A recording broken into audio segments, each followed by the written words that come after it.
Ma sœur et moi nous sommes mariés le même jour mais le jour du mariage je n'ai pas vu mes parents J et seulement reçu un message de ma mère. Maria nous ne pouvons pas venir à ton mariage car nous sommes à celui de ta sœur joyeux mariage. J ai effacé ce message sans aucune expression. Si je me souviens bien le mariage de ma sœur avait lieu dans l'hôtel D à côté à moins de 10 minutes aller-retour. Je m'appelle Maria et ma sœur elle s'appelle Olivia. Depuis que je suis petite mes parents ne cessent de me répéter que sans ma sœur je n'existerais pas je dois donc être reconnaissante envers ma sœur car c'est grâce à elle que je suis venue au monde. Aussi loin que remontent mes souvenirs ce que je l'ai le plus entendu dire c'est que ma sœur était à l'origine leur unique fille mais lorsqu'elle a eu 4 ans elle est tombée malade et a eu besoin d'une greffe de cellules souches c'est pour la sauver qu'ils m'ont mise au monde. C'est pourquoi depuis toujours je suis comme une personne invisible dans cette famille. 2 après ma naissance mes parents sont partis à s'occuper de ma sœur aînée malade me laissant seule dans la chambre des hôpitaux pendant des journées entières. Je pleurais de faim au point de n'avoir plus de larmes jusqu'à ce qu'une infirmière ne pouvant plus supporter la scène me prépare du lait en poudre pour m'éviter de mourir de faim dès ma venue au monde. Peu après ma tante maternelle est venue me chercher elle a joué le rôle de ma mère pendant 1 an à peine avais-je appris à marcher qu'on a découvert que ma tante était enceinte sans autre choix elle a dû me ramener chez mes parents. Plus tard ma tante m'a confié que si elle avait su ce qui allait arriver elle ne m'aurait jamais rendu et elle m'aurait élevée comme sa propre fille. 3 parce que je n'étais pas considérée à la maison mes parents n'ont pensé à m'envoyer à la maternelle qu'à l'âge de 4 ans. Maman elle m'a dit que papa travaillait beaucoup et qu'elle devait aller chercher ma sœur à l'école chaque jour elle m'a demandé d'apprendre à être indépendante et de rentrer seule à la maison après l'école. Je savais que papa et maman ne m'aimaient pas qu'ils n'aimaient que ma sœur comme la maternelle elle n'était pas loin de la maison J et obéit docilement chaque matin J allait seule à la maternelle et chaque après-midi je rentrais seule à la maison. Mais un jour il y a eu une violente tempête avec des vents forts je tenais mon parapluie en luttant contre le vent sans regarder le chemin devant moi quand J ai finalement levé les yeux je me suis rendu compte que je m'étais perdue et que je ne savais plus où J étais. Le ciel était sombre et la pluie brouillait ma vue. Après avoir réalisé que J était perdu J ai d'abord essayé de m'orienter sérieusement mais quand J ai compris que je ne trouvais pas mon chemin J ai été prise de panique et me suis mise à pleurer. Mais l'endroit était vraiment trop isolé et la pluie tombait si fort et si dru que personne ne pouvait entendre mes pleurs et mes appels. J'y ai trouvé une étable abandonnée pour m'abriter de la pluie et après avoir pleuré un moment je me suis endormie. Lorsque je me suis réveillée à nouveau J'y étais allongée sur un lit avec une perfusion dans la main ma tante était assise à mon chevet et voyant que j'y avais repris conscience elle s'est immédiatement levée pour me demander si je ressentais encore de l'inconfort quelque part. J'y ai regardé autour de moi en écarquillant les yeux sans apercevoir mes parents. Ma tante remarquant mon expression a caressé ma tête et elle m'a dit sois sage chenille tes parents sont très occupés et elles n'ont pas pu venir est-ce que ça te va si c'est ta tante qui reste avec toi. J'y ai hoché la tête sans dire un mot. Je savais en réalité qu'il n'était pas trop occupé pour me rendre visite c'est simplement qu'il ne m'aimait pas. Ma tante m'a demandé si je voulais aller chez elle quelque temps j'y ai accepté et après ma piqûre elle m'a emmené chez elle. Chez ma tante vivait une adorable petite sœur Lily qui avait 2 ans de moins que moi dès qu'elle m'a vue elle m'a appelée grande sœur et elle m'a prise par la main pour me montrer ses jouets. J'y étais si heureuse car c'était la première fois que quelqu'un partageait ces choses avec moi. Autrefois à la maison papa et maman achetaient souvent de bonnes choses et des jouets à ma sœur aînée ainsi que de jolis vêtements je ne pouvais que les regarder avec envie sans jamais avoir ma part. Parfois ils me disaient qu'ils avaient oublié promettant de s'en souvenir la prochaine fois des autres fois ils ne se donnaient même pas la peine de me donner une excuse. J'y ai passé quelques jours chez ma tante une nuit je me suis réveillée pour aller aux toilettes et j'y ai entendu des voix dans le salon c'était ma tante et mon oncle qui se disputaient. Mon oncle disait pourquoi as-tu tenu à elle amener ici elle mange et vit à nos dépens te souviens-tu de l'année de sa naissance tu l'as élevée pendant 1 an rien que le lait en poudre a coûté des dizaines de milliers et ta sœur a-t-elle fait quoi que ce soit pour nous c'est de l'argent jeté par les fenêtres. La voix de ma tante était bien plus faible que celle de mon oncle ma sœur et son mari ne s'occupent pas de chenille et moi en tant que tante je ne peux pas rester les bras croisés de plus cet enfant est si jeune que se passera-t-il s'il lui arrive quelque chose ce jour-là elle s'était perdue et si je n'étais pas allée chez ma sœur par hasard et que je n'avais pas remarqué qu'elle n'était toujours pas rentrée malgré l'heure tardive elle serait morte dehors. Mon oncle haussa le ton ses propres parents elle s'en moque pourquoi t'en mêles-tu. Ma tante continuait de se disputer avec lui tu peux supporter à l'idée de voir une enfant de quelques ans mourir au bord de la route. Debout près de la porte j'y écoutais la dispute à l'extérieur et décidé de renoncer à aller aux toilettes je regrimpais sur mon lit. Je n'ai pas très bien compris le reste mais je savais que mon oncle et ma tante s'étaient disputés à cause de moi alors le lendemain j'y ai dit à ma tante que je voulais rentrer chez moi. Bien que mes parents ne m'aimaient pas ils ont tout de même rempli leurs obligations parentales jusqu'à mes 18 ans comme payer mes frais de scolarité et me donner 1 ou 2 yuan d'argent de poche chaque jour. Mais comme on ne me portait pas beaucoup d'attention de la première à la 6e année je n'ai toujours reçu que 2 yuan d'argent de poche par jour sans jamais de changement. Je les économisais souvent pour acheter de jolies fournitures scolaires et des livres qui me plaisaient. Une fois alors que ma sœur aînée revenait de l'école peu avant ses examens d'entrée au lycée elle a tout de suite repéré le cahier épais que j'y avais économisé longtemps pour m'acheter car la couverture était ornée d'une photo de sa célébrité préférée. Elle m'a dit Maria donne-moi ce cahier. Je l'ai regardé sans faire le moindre geste pour lui tendre l'objet. Ma sœur a froncé les sourcils semblant agacée jeté et dit de me le donner tu es sourde ou quoi. Disant cela ma sœur s'avança vers moi tout en tendant la main comme pour s'emparer du carnet que j'y avais posé sur la table. Je me hâtais de serrer le carnet contre ma poitrine pour le protéger, fixant ma sœur avec une grande méfiance. Sœur, c'est avec quel argent que j'y ai économisé pendant longtemps que je l'ai acheté, ne me le prends pas. Ma sœur sembla irritée par mon emploi du mot prendre. Elle eut un petit rire sarcastique tout en tirant sur ma main qui protégeait le carnet et me gronda: espèce de sale gamine qui t'a appris à me parler comme ça, ce que je dis doit être fait, alors dépêche-toi. Ma sœur aînée avait 4 ans de plus que moi et était bien plus forte en un rien de temps. Elle m'avait tiré de la chaise, mais je continuais à serrer le carnet contre moi sans relâcher ma prise. Ma sœur me frappait dans le dos tout en essayant de m'arracher le carnet. Elle n'en pouvant plus, j'y ai ouvert la bouche et lui ai mordu la main très fort. Ma sœur a poussé un cri perçant, puis tout en me frappant elle a hurlé: Maria, tu es folle ou quoi? Tu oses me mordre? Aïe, tu es un chien ou quoi? Lâche-moi tout de suite. Peut-être que les cris de ma sœur étaient trop forts car ils ont immédiatement attiré nos parents depuis le salon. Ils nous ont séparés et maman m'a même poussé violemment. Mon dos a heurté le pied de la table, la douleur me faisant grimacer. Avant même que je ne réalise ce qui se passait, les cris furieux de ma mère ont retenti au-dessus de moi. Petit monstre qui t'ai donné le droit de mordre ta sœur, nous t'avons mise au monde pour ta sœur au lieu de la remercier, tu oses la mordre, espèce d'ingrate. Sur ces mots, elle s'est précipitée vers ma sœur pour examiner avec inquiétude l'endroit où je l'avais mordu. Papa a réconforté ma sœur tout en m'interrogeant: dis-moi, pourquoi as-tu mordu ta sœur? Je croyais que papa allait prendre ma défense, alors j'y ai expliqué. Ma sœur voulait mon cahier, celui que j'y ai acheté avec mes économies. Après l'avoir longtemps économisé, je ne voulais pas le lui donner, alors elle m'a frappé et c'est pour ça que je l'ai mordu. Mais ma sœur s'est mise à pleurer devant papa. Je voulais juste jeter un coup d'œil à son cahier. Je ne pensais pas qu'elle refuserait non seulement de me le donner mais en plus qu'elle me mordrait. Papa s'est précipité vers moi, elle m'a arraché le cahier des mains et elle a directement donné à ma sœur. Je l'ai entendu dire: si ta sœur le veut, tu dois le lui donner. Non seulement ce cahier, mais tout dans cette maison appartient à ta sœur. Elle peut avoir tout ce qu'elle veut et toi tu oses encore mordre ta sœur. À cause de ça, on t'a vraiment élevé pour rien. Sur ces mots, ils sont tous les trois sortis de la pièce, me laissant seule là-bas. À partir de ce jour-là, je n'ai plus jamais sorti quoi que ce soit que j'y avais acheté devant ma sœur, de peur qu'une telle situation ne se reproduise. Peu de temps après, ce fut le jour de l'examen des entrées au lycée pour ma sœur. Ses résultats n'étaient pas très bons, elle a tout juste réussi à intégrer un lycée ordinaire. Ce jour-là, elle a pleuré devant papa et maman, disant qu'elle avait fait de son mieux mais que les questions posées portaient toutes sur des choses qu'elle ne savait pas faire. Je me souviens que ce soir-là, papa et maman réconfortaient ma sœur avec des visages remplis de compassion tandis que j'y étais assise seule dans ma chambre contemplant mon bulletin scolaire et les quelques certificats que le professeur m'avait remis en fin de trimestre. Plongée dans mes pensées. 8 à la fin du 2e semestre de la 6e année primaire, l'école organisait une réunion parents-professeurs qui exigeait la présence de tous les parents des élèves de 6e. J'y ai hésité longtemps avant d'en parler à papa et maman, leur disant que tous les parents des élèves de 6e devaient y assister. Ma mère m'a alors demandé: incrédule, tu es en 6e année? J'y ai hoché la tête hébétée pour me voir refuser dès la seconde suivante. Elle a dit qu'elle et papa étaient trop occupés pour assister à la réunion parents-professeurs, que je devais y aller seule et que j'y étais assez grande pour me comporter en adulte. Je suis rentrée dans ma chambre en mordant ma lèvre et m'efforçant de retenir mes larmes. Je me souviens qu'il y a un an, lorsque ma sœur aînée était en 3e année de collège et avait besoin que nos parents assistent à la réunion parents-professeurs, papa et maman ont annulé leur travail pour y aller.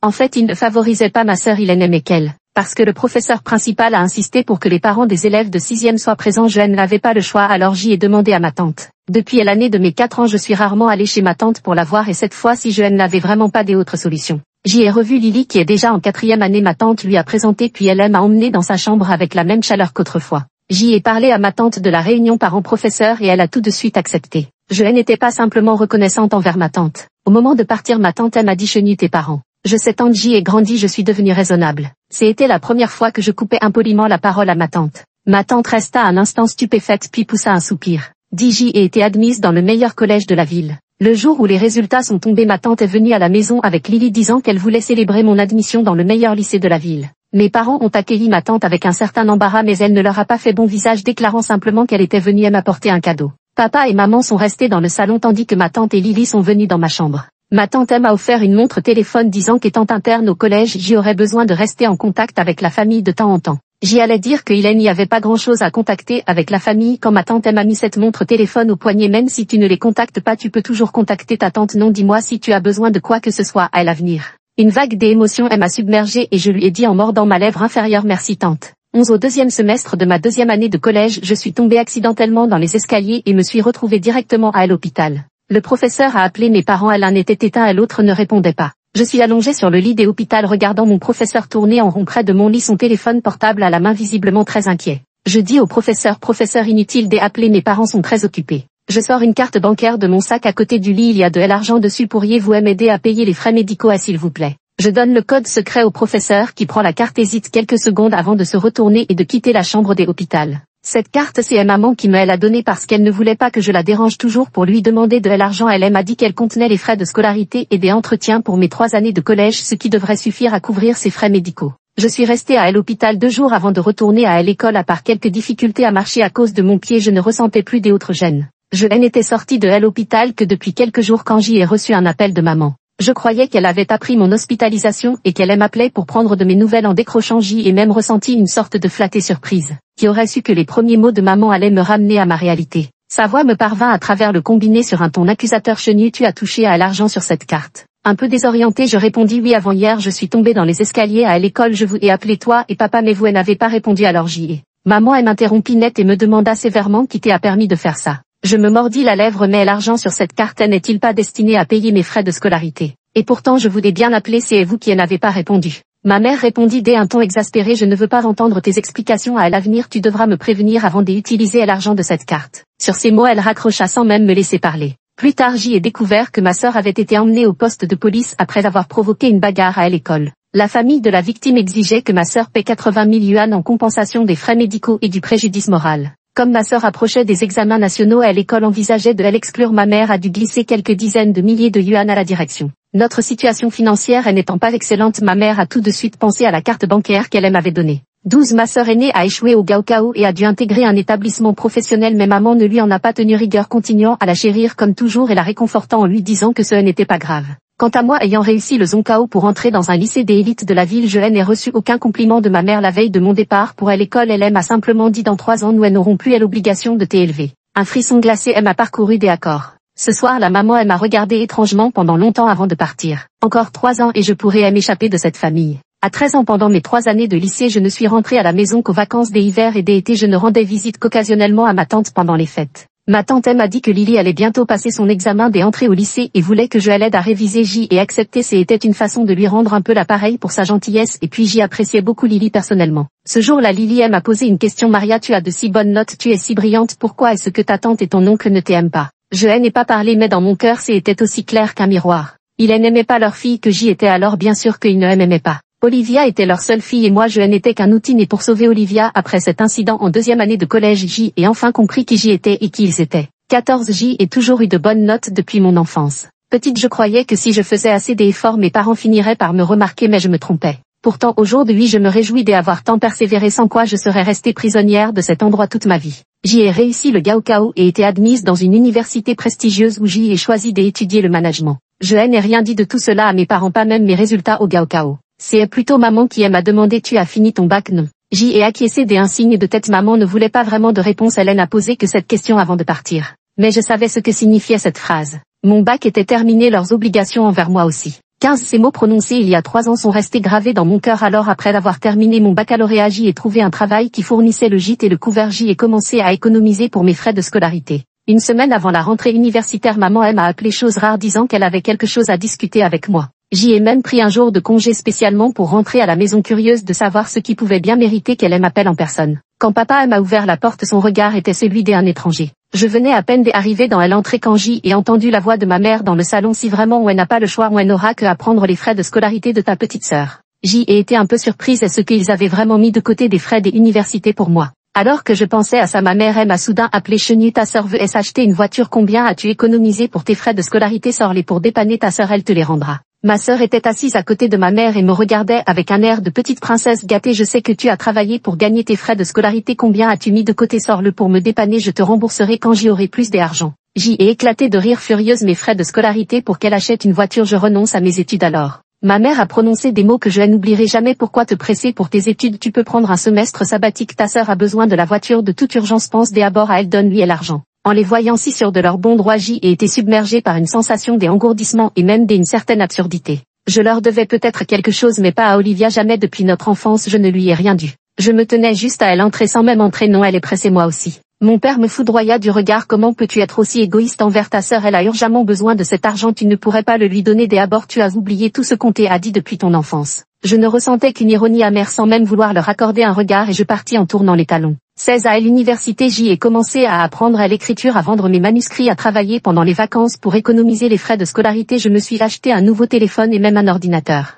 Jusqu'à ma 3e année d'université, j'y avais accumulé environ 100 000 yuan d'économies. Je n'avais jamais repris contact avec ma famille et eux non plus ne m'avaient jamais contacté. À chaque fête, je faisais un virement à ma tante, j'y envoyais des enveloppes rouges à Lily et parfois aussi à mon oncle. Après avoir passé les examens et entré aux études supérieures en 4e année, J ai commencé à sortir avec un garçon nommé Paul. Il plaisantait toujours en disant que nos deux prénoms contenaient le caractère chaîne, une union faite par le ciel. Mais moi seul savais que mes parents avaient probablement voulu m'appeler l'une des accompagnements. Ma sœur était l'une radieuse tandis que moi je devais me tenir à ses côtés pour la mettre en valeur. Dommage, non seulement je n'ai pas su l'éclairer mais je suis devenu mon propre soleil. 17 ans, J ai raconté à Paul toutes les épreuves que J avait traversées depuis mon enfance et à l'attitude de mes parents envers moi. Paul m'a dit qu'il avait beaucoup de peine pour moi et que ses parents me traiteraient certainement comme leur propre fille. Je croyais dès abord que Paul plaisantait jusqu'à ce que durant notre 2e année de relation il m'emmène directement rencontrer ses parents. Ses parents avaient préparé un repas très copieux pour m'accueillir et m'ont témoigné une grande chaleur. Ayant toujours été comme transparente dans ma propre famille depuis mon enfance, je me sentais un peu mal à l'aise face à l'accueil si chaleureux des parents de Paul.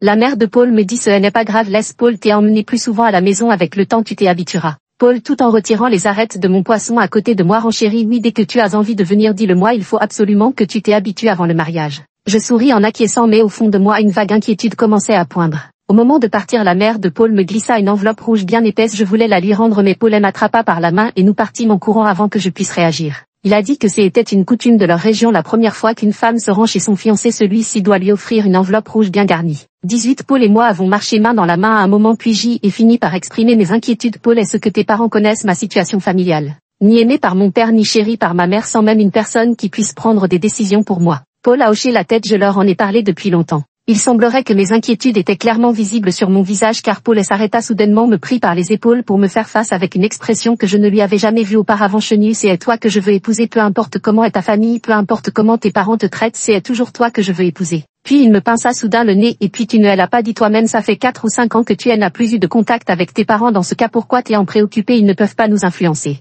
J'y ai réfléchi attentivement et à ma surprise je réalisais que Paul avait raison. Si ça fait 4 ou 5 ans que nous n'avons plus de contact, pourquoi devrais-je encore m'en soucier? 19 ans, J ai emmené Paul chez ma tante. J'y ai dit à Paul que sans ma tante je serais morte dans mon enfance et qu'elle m'est plus chère que ma propre mère. Paul a pris mes paroles très au sérieux, alors ce jour-là il portait de nombreux cadeaux pour ma tante et mon oncle ainsi que pour Lily. Mais nous ne nous attendions pas à voir ma tante accompagner ma mère avant même que nous ayons franchi la porte. Maman a mis quelques secondes à me reconnaître et s'approchant pour m'examiner attentivement: tu es chaîne YE. J'y ai hoché la tête, hésité un instant avant de finir par l'appeler maman. Son regard s'est alors porté sur Paul qu'elle a détaillé un moment avant de demander: tu as un petit ami? J'y ai acquiescé, et l'atmosphère devenant palpablement gênante. Ma tante s'approcha pour nous inviter à entrer. En nous voyant arriver, ma mère ne sembla pas avoir l'intention de partir et nous suivit à l'intérieur. Je présentai ma tante et ma mère à Paul qui les salua poliment en les appelant respectivement tante et petite tante. Ma mère ne cessait de nous observer, Paul et moi, puis me demanda: comment se fait-il que tu aies un petit ami sans nous le présenter? Tu es d'abord venu chez ta tante. Je n'ai rien dit et ma mère a continué de parler toute seule: tu ne sais pas, ta sœur s'est mariée il y a 2 ans, son mari est beau et riche, c'est juste dommage que tu n'aies pas pu assister à son mariage. Ma mère a longuement vanté les mérites de ma sœur et de son mari devant Paul puis elle est partie. Ma tante a poussé un soupir résigné et elle m'a dit: après toutes ces années ta mère est toujours comme ça, elle ne changera pas. J'y ai hoché la tête puis j'y ai échangé un regard avec Paul. Elle est comme ça, dès qu'elle rencontre quelqu'un elle ne peut s'empêcher de vanter les mérites de ma sœur. Après être entrée à l'école, je me suis demandé plus d'une fois qu'est-ce que ma sœur a donc de si extraordinaire pour qu'elle la vante ainsi depuis plus de 20 ans. La tante était très satisfaite de Paul. Avant de partir, elle l'a pris à part pour discuter un moment avec lui. Sur le chemin du retour, Paul m'a soudain dit: Chenu, épousons-nous. Cette phrase soudaine m'a laissé quelque peu désemparée, mais après avoir repris mes esprits, j'y ai tout de même refusé Paul. Je dis à Paul que je voulais terminer mes études supérieures avant de penser à me marier. Paul a accepté et s'est excusé, disant qu'il n'aurait pas dû oublier si soudainement de prendre en compte mes sentiments. À 21 ans, alors que j'y étais en 2e année de master, ma tante m'a appris que ma sœur avait divorcé et perdu un enfant. Maintenant, elle se disputait tous les jours à la maison et ma mère demandait conseil à ma tante. J'y ai envoyé 10 000 yuan à ma tante en lui disant que si elle ne supportait plus de rester à la maison, elle pouvait sortir et s'amuser un peu et qu'elle n'avait que à me demander si elle manquait d'argent. Ma tante a été amusée par mon attitude et elle m'a immédiatement envoyé un appel vidéo. Nous avons parlé de Paul et moi. La tante a dit: bien que je n'ai vu Paul qu'une seule fois, je sais que c'est un bon garçon, vous devriez régler vos affaires au plus vite. Je dis: nous en avons discuté et nous attendrons que j'y ai obtenu mon master pour parler de mariage. Ma tante hocha la tête avec satisfaction puis me parla des difficultés financières que mes parents traversaient récemment. Depuis que ma sœur a dû payer des dommages après une bagarre au lycée, les finances de la famille n'étaient plus aussi confortables qu'avant. Ensuite, mes parents ont donné toutes leurs économies à ma sœur pour qu'elle achète une voiture maintenant qu'elle est divorcée et sans emploi, vivant à nos crochets. Ils sont encore plus dans la gêne. J'y ai écouté les conseils de ma tante, j'y ai réfléchi attentivement et finalement je leur ai envoyé 20 000 yuan. 22 pendant plus d'1 an par la suite, je leur ai envoyé de l'argent chaque mois, parfois 10 000 yuan, parfois 8 000. Quand j'y avais plus de liquidité, je leur envoyais plus de 20 000. Peut-être à cause de l'argent, ma mère m'appelait tous les quelques mois me témoignant une attention inhabituelle. Elle me parlait aussi de temps en temps de ma sœur avec l'intention évidente que je lui vienne en aide, mais à chaque fois je l'esquivais avec désinvolture.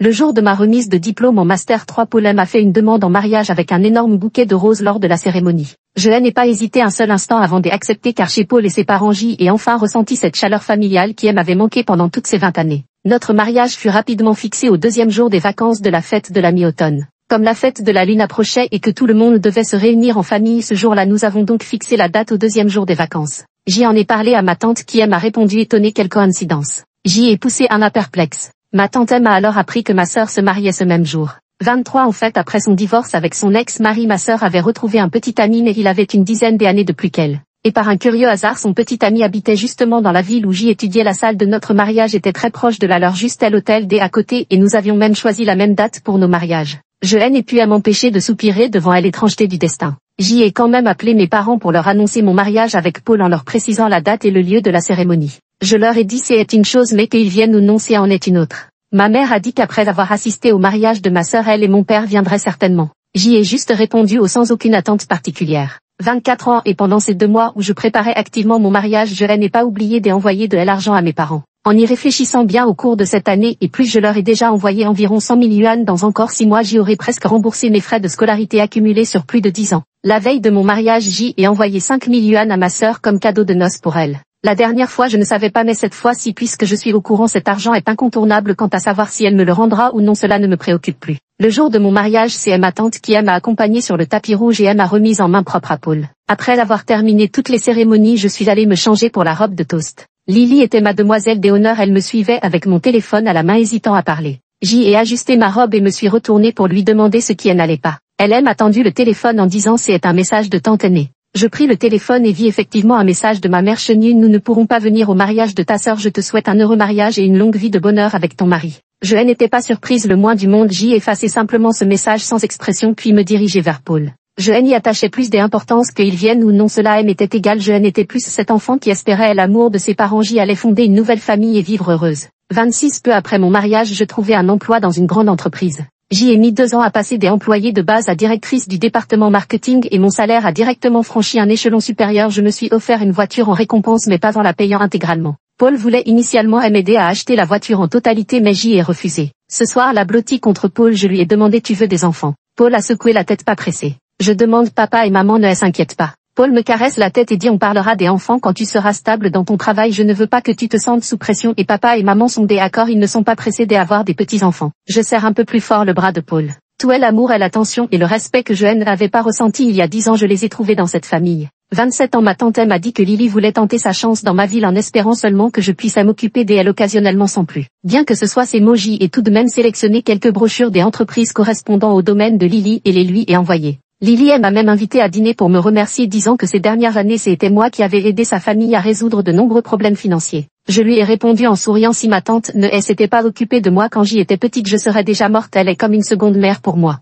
Lily me dit: ma mère, elle n'arrête pas de répéter à la maison qu'on n'aurait jamais dû te renvoyer dans cette famille Maria et te faire souffrir autant. Je souris, quoi qu'il en soit, je n'ai plus aucun lien avec maintenant J et ma propre famille. À 28 ans, J avait envoyé de l'argent à mes parents pendant plusieurs années consécutives. Le mois où J ai acheté la voiture, il ne me restait presque plus rien, alors je n'ai pas pu leur envoyer des argents qui auraient cru que ma mère m'appellerait pour me demander pourquoi je ne leur avais pas fait de virement. Je répondis: maman, je n'ai plus d'argent. Ma mère était furieuse au téléphone: ne me prends pas pour une idiote, tu t'en sors si bien dehors, qu'est-ce que ça te coûte de nous aider un peu, c'est nous qui t'avons élevé. Je restais silencieuse un instant. maman, ces dernières années je vous ai envoyé de l'argent, même si ce n'est pas 400 000, ça doit bien faire 300 000, non ce n'est pas suffisant pour vous remercier de m'avoir mise au monde. Ma mère ne répondit pas et raccrocha directement. Je pensais que l'affaire en resterait là, mais je ne m'attendais pas à ce que mes parents viennent me retrouver directement au pied de mon entreprise. Je craignais qu'ils ne fassent des histoires, alors je les ai directement emmenés au café. Je ne m'attendais pas à ce que la première phrase de ma mère soit pour dire que ma sœur avait des ennuis et que c'était à moi en tant que petite sœur de l'aider.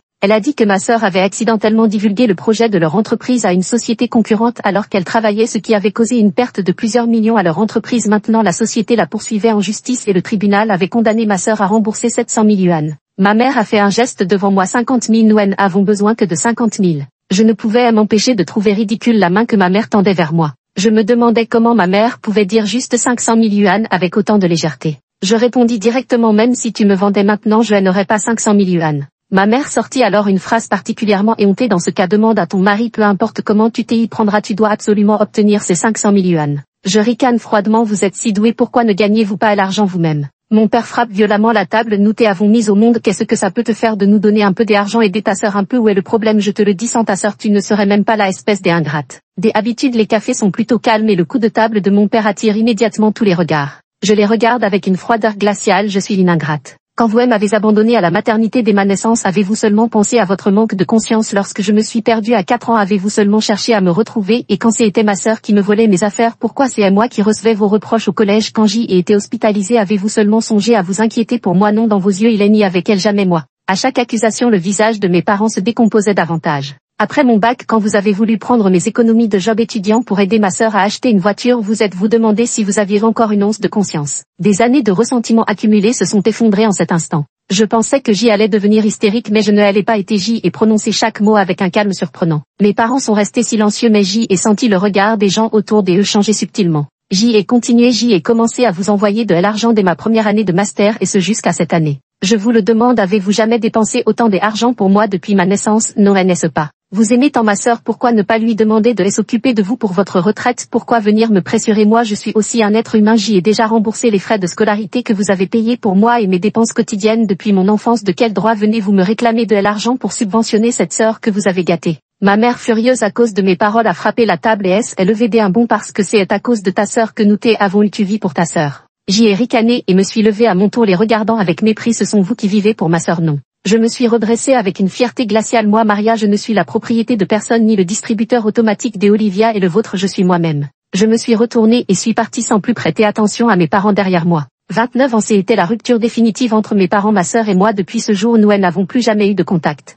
Mais finalement, je leur ai quand même envoyé 50 000 yuan comme une sorte de pension de retraite. J'y avais fait tout ce que la piété filiale exigeait. Quand ma tante a appris la nouvelle, elle m'a appelé pour m'encourager et me dire que j'y avais bien agi. Je me suis soudain sentie libérée d'un grand poids. À 30 ans, j'y ai découvert que j'y étais enceinte. J'y ai donné naissance à un garçon que Paul a prénommé Eric avec le surnom de Chanchan. Elle n'étant pas considérée à la maison, mes parents n'ont pensé à m'envoyer à la maternelle qu'à l'âge de 4 ans. Quand Chanchan avait 2 ans, je l'ai emmené voir ma tante. Elle a tout de suite adoré Chanchan et a dit qu'elle espérait que Lily lui donnerait aussi un petit-fils aussi adorable que lui. Après le dîner, alors que nous nous apprêtions à rentrer et que nous faisions nos adieux à ma tante, une voix terriblement familière m'interpella. C'était ma mère, elle tenait une enveloppe rouge tout en regardant Chanchan qui me tenait la main, puis déclara: Chenu, tu as eu un enfant sans même en informer ta mère. Je jetai un regard à ma tante qui me fit un signe de tête approbateur. C'était elle qui avait appelé ma mère. Au fond de moi, je me sentais légèrement contrariée et ne pus m'empêcher de froncer légèrement les sourcils. Ma mère a glissé l'enveloppe rouge dans les mains de Chanchan tout en disant: prends vite ce cadeau de ta grand-mère pour t'acheter de bonnes choses à manger. Je ne sais pas pourquoi, mais j'y ai clairement senti que ma mère semblait avoir changé du tout au tout. J'y ai tiré Chanchan légèrement derrière moi. Merci, mais nous devons rentrer à la maison. Sur ces mots, j'y ai pris Chanchan dans mes bras et suis montée dans la voiture, puis nous sommes partis après avoir dit au revoir à ma tante. Je suis assise sur le siège passager observant un moment la silhouette de ma mère dans le rétroviseur. Les cicatrices qu'ils ont laissées dans mon cœur ne disparaîtront jamais et je ne leur pardonnerai jamais. À partir de maintenant, ils n'auront vraiment plus qu'une seule fille, Olivia. Je trouve que cette situation actuelle est plutôt bien. Nous vivons chacun notre vie sans nous déranger mutuellement et c'est très bien ainsi. Fin.